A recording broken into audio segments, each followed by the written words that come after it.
And on Hulu Plus, I watched another of the James Bond collection films, A View to a Kill from 1985, Roger Moore's last outing as Bond.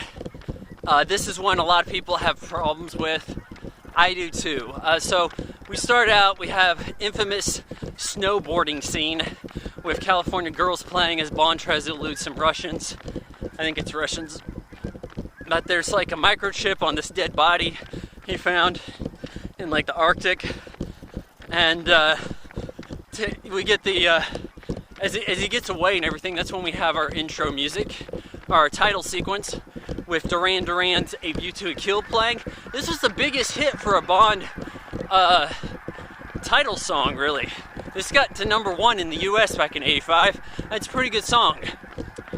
The sequence itself is lame.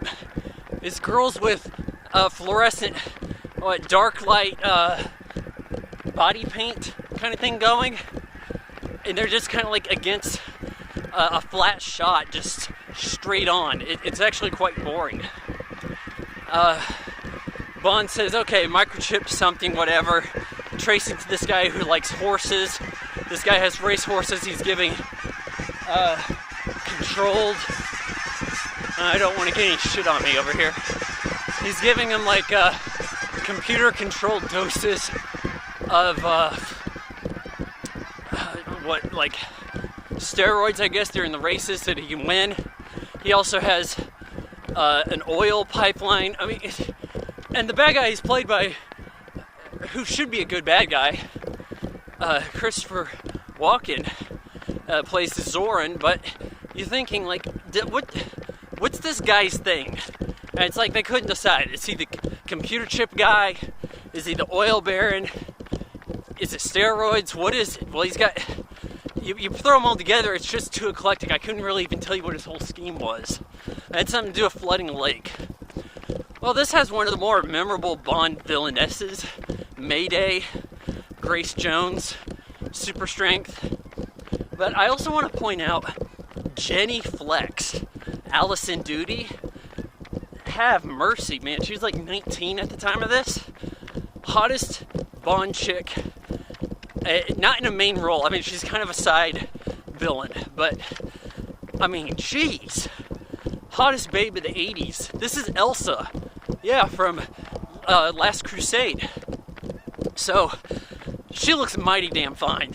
Like, the eyes go to her every scene she's in. But, Bond gets away from this guy's clutches, heads to America, and meets up with the chick from Beastmaster, whose name I can't remember right now because I'm hungry and I'm jogging. And I've been doing this for an hour.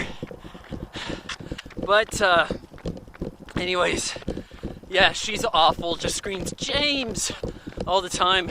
They get set up for murder, but they get away.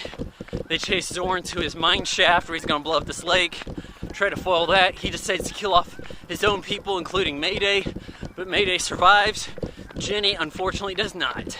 The place floods, and the sets are pretty cool. Like, very extravagant, over-the-top sets.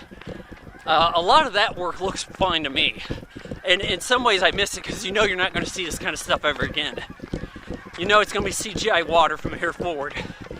But, this goes down, and Zorn's killing off his own people, save 2 other guys. They hop into a blimp. Mayday and Bond get this bomb out of the mine shaft, but Mayday has to ride with it out of the mine shaft because the brakes messed up on the cart, and she gets blown up. And then Bond is like, Stacy, yeah, that's the name of the chick from Beastmaster, her character. And he's like, watch out behind you, and the blimp, which is like 100 feet in the air, instantly swoops down low enough for Zorn to grab her and throw her into the blimp. And a scene that doesn't look remotely realistic. So then Bond hops onto a wire or a rope from the blimp, and they go and have it out at the Golden Gate Bridge. They're hitting obstacles on the way there. Bond gets Zorn to come out and try to kill him himself. Throws him off the bridge. The bad guys inside can't seem to get their shit together. Blow themselves up with TNT, I guess. And at the very end, we get a pervy cue spying on Bond and Stacy in the shower through a robot. Yeah, it's pretty cheesy. There's some cheesy lines.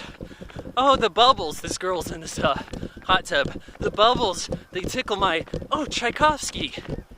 Yeah, nice change of subject there. You got the California girls playing during the snowboarding sequence. This is before snowboarding took off. I think some people believe this scene was considered cool enough to get snowboarding started. Like, oh hey, we need to give that a shot. Popularized snowboarding. It's not very good. There are better Bond films. This is definitely one of the worst. I think because the plot really can't be followed. It's fairly incoherent. It's hard to take seriously. Too many characters show up.